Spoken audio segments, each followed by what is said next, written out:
Les amis, je suis toujours à Marrakech, à la ferme berbère, avec Patricia. Et là, on va faire une vidéo plus axée sur le jeûne. Donc, comment l'introduire? C'est quoi le jeûne? C'est quoi le jeûne? Le jeûne, c'est tout simple. C'est de rester une période sans manger. Voilà. Pour certains jeûnes, ça peut être sec, c'est-à-dire sans boire. Ouais. Ou en buvant, c'est un jeûne hydrique. Après, il y a X formules de jeûne, hein. Il va y avoir des jeûnes alternés où on a une toute petite période où on mange pas et puis on remange, ou alors on mange pas et puis on boit. Voilà, il y a pléthore de façons de jeûner en fait. Et là, on est dans le mois sacré du Ramadan, ouais. Dans les pays musulmans. Ouais. Tu vas faire le Ramadan. Tu fais le Ramadan? Alors, je fais pas le Ramadan parce que je suis pas musulmane, je fais pas mes prières et que je n'ai pas le côté spirituel, mais je jeûne. Tu jeûnes, okay. Voilà. Et quel est ton regard justement sur cette pratique dans l'islam? Moi je trouve que c'est une pratique absolument exceptionnelle, mais toutes les religions ont leur période de jeûne, hein. Catholique on a carême, enfin voilà. C'est pas un hasard, c'est vraiment, il y a le côté spirituel, il y a aussi le côté santé, et ça allie vraiment les deux. Le côté exceptionnel du jeûne, l'effet exceptionnel du jeûne, c'est que ça va à la fois permettre au corps de se reposer, de se réparer, mais aussi ça fait un bien fou à la tête, et c'est pour ça que ça a une donnée spirituelle, parce que ça fait aussi permet de faire un grand ménage dans sa tête. Aujourd'hui, il y a certains hôpitaux qui soignent des maladies psychiatriques en s'aidant du jeûne, notamment beaucoup en Russie. Ouais, c'est vrai. Et il y a des effets, ça a des effets, des résultats incroyables. Ouais. Et il y a de plus en plus de cliniques justement du jeûne ouais. en Europe et dans le monde. Ouais. Est-ce que ça existe au Maroc ou... Non, il n'y en a pas au Maroc. Moi, mon grand projet, c'est de dédier la ferme berbère à cette activité-là. Ça sera certainement vrai d'ici 2 ans à peu près. Bonne idée.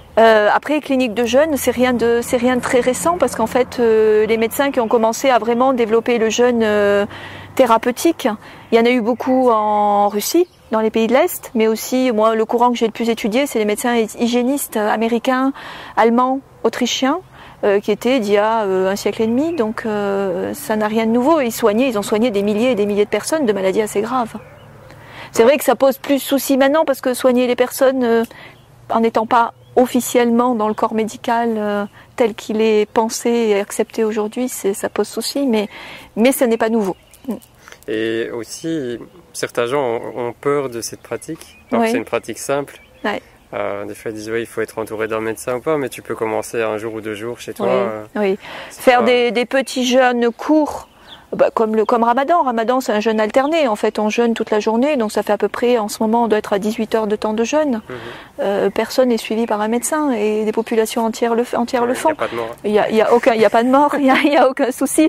Le seul vrai ennemi du jeûne, en fait, le seul contre-indication, c'est la peur. Justement parce que les barrières mentales font que on va mal supporter d'avoir une petite migraine, on va pas supporter le manque, on va avoir l'impression de faire de l'hypoglycémie. En fait non, on fait rien de tout ça, mais c'est juste l'appréhension. Et en même temps ça guérit l'appréhension, donc c'est quelque chose de génial. Et aussi notre corps, on est toujours en train de le remplir. Ouais. On est habitué à ça depuis qu'on est petit. Ouais. Le petit déjeuner, le déjeuner, on s'arrête jamais de manger. Alors que si tu remontes à l'époque où on vivait dans la nature, forcément il y a des moments où on va pas manger et on va rien trouver. Ouais. C'est logique de jeûner. Moi je dis toujours, et je suis persuadée, maintenant il n'y a rien qui le prouve, peut-être que je vais faire hurler plein de gens, mais quand on étudie vraiment tous les mécanismes qui se mettent en route dans notre corps quand on jeûne, sur des périodes un peu plus longues qu'un jeûne alterné, moi je me dis qu'on est fait pour jeûner, on a besoin de jeûner, notre corps a une façon de s'adapter et de mettre en route tout ce qu'il faut pour se faire du bien pendant le temps de jeûne, qui tend à prouver que réellement on doit jeûner. C'est vraiment, c'est indispensable pour la santé, puis c'est un des mécanismes et un des outils les plus merveilleux pour rester ou se remettre en santé. Et c'est gratuit. Et c'est gratuit, puis en plus on fait des économies parce qu'on n'a plus de courses à faire, effectivement. Oui. Et ça rejoint aussi la méditation. Absolument. Tu te donnes un moment pour toi, tu reviens sur ce qui est important. Oui, tout à fait. On lâche tout pendant le jeûne, mais sans faire d'effort, c'est pas quelque chose de prédéfini. D'ailleurs, souvent on n'y pense pas. On va penser au fait de se rester sans alimentation, on va être à l'écoute de ce qui se passe au niveau symptomatique. Et en réalité, on fait autant de ménage dans sa tête et on lâche complètement. Et on revient effectivement à l'essentiel. Le premier long jeûne que j'ai fait, moi, il y a eu vraiment avant et après, au niveau physique, au niveau mental. C'est fou.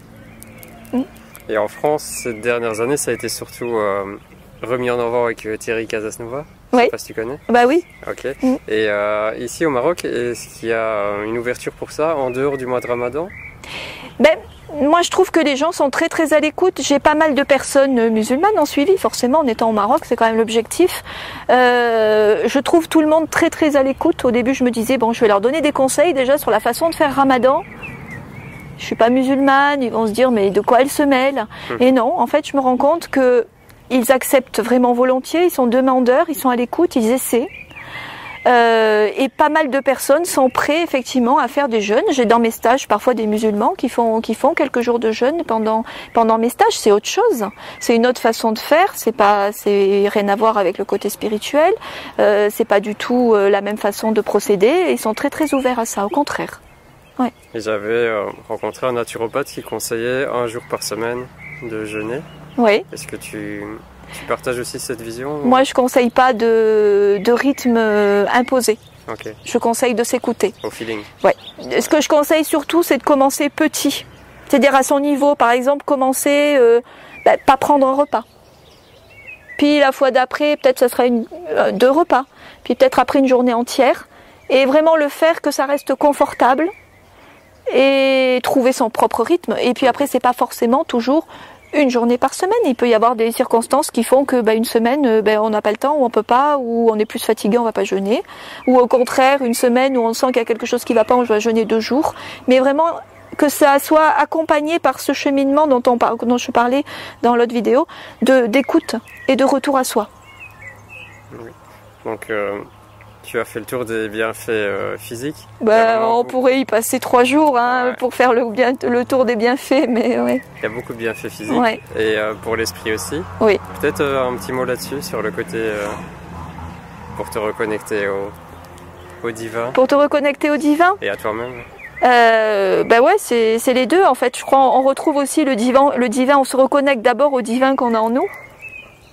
On revient vraiment pendant un jeûne à sa vraie nature, ce qui se passe aussi en temps de méditation. On revient vraiment à sa vraie nature parce que ça, je l'ai expérimenté déjà sur moi. On peut avoir à un moment donné dans sa vie des traits de caractère ou des choses, être poussé à avoir des comportements ou un trait de caractère qui nous convient pas ou qui nous plaît pas ou dans lequel on se reconnaît pas vraiment. Moi, il y a eu une période où j'étais beaucoup, assez facilement irascible, où je m'emportais, alors qu'en fait c'est franchement pas mon caractère. Et le premier long jeûne que j'ai fait, ça a disparu. Ça m'a permis vraiment de revenir à ma vraie nature, voilà. Alors, ça et... ouais. Oh, ça n'a pas été de façon fulgurante où à un moment donné j'ai senti la colère monter qui a disparu. Ça a dû se faire graduellement et je me suis rendu compte dans les mois qui suivaient que ça n'existait plus. Alors après, par où ça passe et comment ça s'est fait, ça, je ne saurais le dire, mais ça s'est passé comme ça et j'ai le témoignage d'autres personnes qui ont vécu ça, sur d'autres traits de caractère ou d'autres choses, mais vraiment, oui. Et ce qui est magique aussi, c'est que tout le temps que tu mets à préparer à manger, tu peux l'utiliser pour faire d'autres choses. Ah ouais, ça c'est super, donc, ça fait, ça c'est une liberté dans la journée, tranquille, ouais, c'est sûr, ouais. Ok, et un message du cœur par rapport aux jeunes que tu voudrais passer aux abonnés? Que je voudrais passer le message c'est vraiment de ne pas en avoir peur et d'essayer. Parce que de toute façon, on peut dire tout ce qu'on veut sur ce qu'on veut, tant qu'on n'a pas essayé, on ne sait pas. C'est pas la peine de dire ça fait ça fait pas ça. On va toujours trouver quelqu'un à qui il est arrivé quelque chose, on peut toujours l'interpréter négativement, mais il faut essayer, tout simplement, et puis après on peut en parler. Et il faut surtout pas avoir peur, il n'y a pas de quoi avoir peur. Voilà, en gros. Et comment rompre le jeûne? Ah, comment rompre le jeûne? Est-ce qu'on mange tout ce qui nous vient? Il faut éviter ça. Dans l'idéal, il faut éviter ça. Ouais. En même temps, après un jeûne, on pourrait aussi dire qu'on peut se permettre dans les premiers temps, si on n'est pas prêt à encore faire attention à la fin d'un jeûne. Le gros risque, c'est si on rend un jeûne n'importe comment, on est malade. Ouais, voilà. tu vas le sentir direct. Ah ouais, parce qu'on a mis son système au repos, son système digestif. S'il voit arriver quelque chose qu'il n'a pas envie de voir arriver, il va se manifester tout de suite. Et tout de suite, gros maux d'estomac, nausées, lourdeur, pas bien. Et là, on le prend d'autant plus mal qu'on sort d'une période où on était tout léger. Donc, il faut quand même prendre quelques précautions.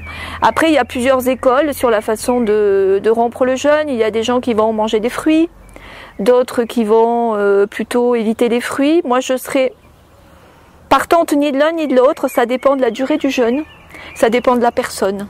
Voilà. Mais voilà, comme tout à l'heure on disait tout à l'heure. Ensuite, la seule chose, c'est manger des choses saines, les plus simples possibles, et pas mélanger 35 millions de choses parce que sinon on n'est pas bien derrière. Et puis après, si on doit faire son expérience, eh ben une fois on va manger ce qu'il faut pas, on sera pas bien derrière, on dira c'est tant mieux pour moi, et la fois d'après on recommencera pas. Voilà, donc.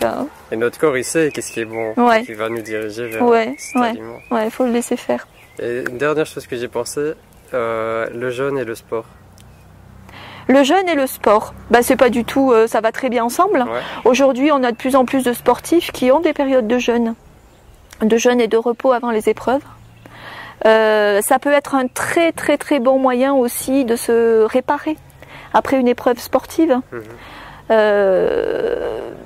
Ou après quoi que ce soit, hein. Moi après mes stages, quand je suis vraiment KO, parce que ça me demande beaucoup, je fais une période de jeûne. Et là tout de suite, je suis en forme. Quand je dois voyager, je jeûne pendant le voyage. Je sais que la fatigue du voyage disparaît automatiquement tout de suite derrière. Donc après une épreuve sportive, c'est la même façon. De la même façon, si on met en place un temps de jeûne, en se reminéralisant quand même, donc en buvant, en prenant des minéraux, on va tout de suite, le corps va se réparer de façon beaucoup plus rapide et beaucoup plus efficace. Après la pratique du jeûne, du sport pendant le jeûne, ça peut se faire aussi, mais il faut des sports plus doux. Plus on va demander à son organisme de faire un effort où il va puiser ses ressources et utiliser sa vitalité pendant le jeûne, moins il va utiliser cette vitalité pour se réparer. Okay, ouais. Donc du coup ça va gêner en fait. Après tout dépend ce qu'on veut. Ouais. Si on veut pouvoir puiser dans ses ressources pour faire un petit peu de sport et que c'est notre objectif, on va faire du sport pendant le jeûne. Si on veut vraiment se remettre en forme ou réparer certains petits inconvénients au niveau de la santé, il vaut mieux se reposer et avoir des activités douces. Et tu sais, moi j'avais pensé, comme j'ai développé mes voyages Maroc en conscience, de faire aussi des séjours jeûnes et voyages. Ouais. Peut-être qu'on pourra faire des choses ensemble. Ah ça serait chouette, avec grand plaisir. Ouais. Je vous tiendrai au courant. Ouais. Ok, une dernière chose ou c'est ok pour toi? Pour moi c'est ok, comme tu veux. Est-ce qu'il y a un livre que tu conseilles sur ce sujet? Alors moi les grands auteurs que j'ai étudiés qui disent des choses merveilleuses sur le jeûne et qui sont très bien documentés, c'est Arnold Ehret. C'est lui qui va avoir, je crois, les livres les plus faciles. C'était un médecin naturopathe. Il est mort, je crois, début du XXe siècle. Ouais. Je crois que c'est lui qui va être de plus facile d'accès. De plus contemporain, il y a un Français, Albert Mosseri, qui a fait des très chouettes livres aussi. Okay. Et moi j'avais lu le Sinon il y a Shelton, mais Shelton est un peu plus difficile à lire. Tu sais, Arte avait fait un documentaire sur le jeûne, une nouvelle thérapie. Oui. J'avais acheté le livre et il était bien aussi. Ouais. D'accord. Voilà, si vous voulez aller plus loin là-dessus. Merci beaucoup. Je t'en prie, merci à toi. À bientôt.